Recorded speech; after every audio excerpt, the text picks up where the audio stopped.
I used to be fully and completely deluded when it came to time management. Like, I used to genuinely, earnestly believe that something would take me 2 hours and it would actually take me 20. Like, that was the extent of my delusion.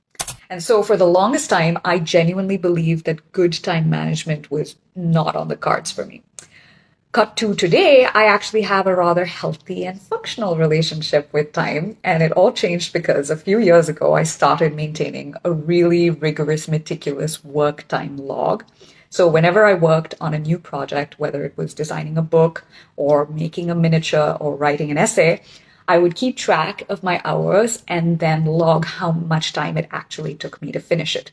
So now I had a tangible record to go back to. So if I was working on a new book design project, I could go back and see that a similar project took me 32 hours in the past.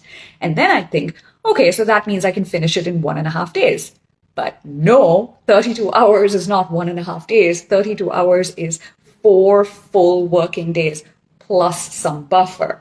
And so I started countering my delusion and becoming more realistic about how I set deadlines for myself or my clients.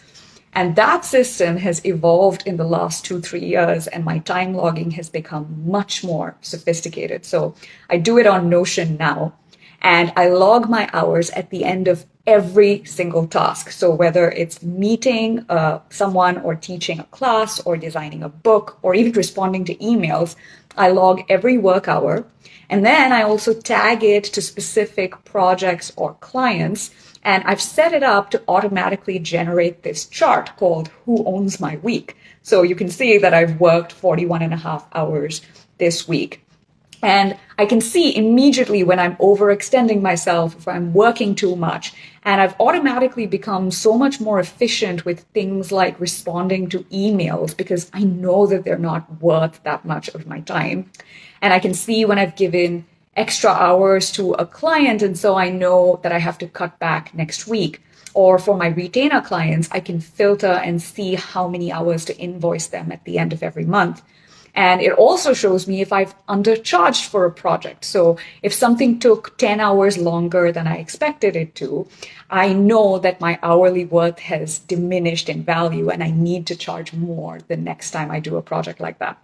So if you want to start managing your time better, don't change anything. Just start measuring it. The change will come automatically.